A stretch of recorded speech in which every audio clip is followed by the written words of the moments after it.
Ambrasan there in Colombo. Well, I'm joined now by Anjana Bandarawatta, who's a medical student who was at the protest earlier today. Good to have you with us. I suppose, first off, how are you feeling about this change of leadership in your country? Well, we feel that we don't have any trust or any hope for a future with this government, which clearly doesn't have any people's mandate currently.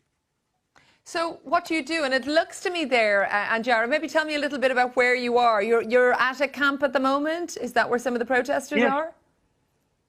Yes. So we are actively in the village that we have built called Go Village. So we are actively in here.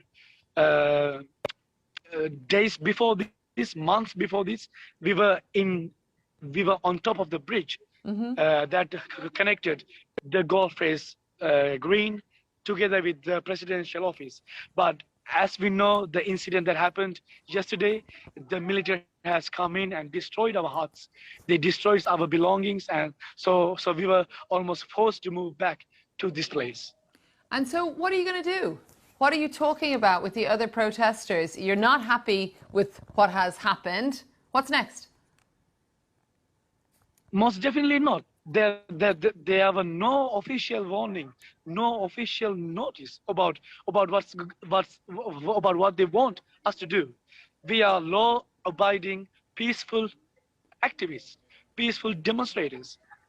At around 12 a.m. or 1 a.m., they just stormed this place, completely stormed this place, fully suited, fully loaded with guns, with batons, with shields. Both the army, the SDF, called the special task force, the police, and some civilians as well. They just stormed this without notice and destroyed everything. So we are feeling, we do have quite a bit of anger in ourselves. We do have some frustrations. Obviously, we do have that, but we will use that anger and frustration into our struggle. We will put it into our struggle. We will put it to our fight for the future fight, which will make sure that Ranil also goes home, just as Gora went home just a week ago. But Anjana, I mean, you talk about frustration, you talk about anger. Are you afraid? I mean, when you see, for example, some of those that came out to dismantle those camps, and you talk about them being armed, etc. I mean, to see that this is our current president's first day in his office. This is first day in his office. We are scared. We are really scared. Ranil Wickremesinghe has a past, a history with our parents dealt with in the 80s and 90s. He's the famous Battalanda murderer. So, but we didn't imagine this Battalanda murderer to work this kind of catastrophe, a democratic catastrophe, a human rights catastrophe in his first days of his office. We didn't even imagine this happening, actually.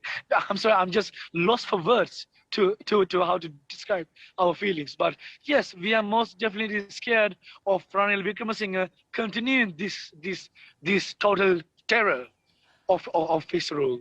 And Anjana, I can hear and see the emotion, of course, and I do also have to say that I do not have Ranil Wickremesinghe or indeed his Prime Minister or any of the authorities to give a reply to the way that you characterise him and his government. But I do appreciate you coming on, Impact, and thanks so much for spending a little bit of time with us. Thank you.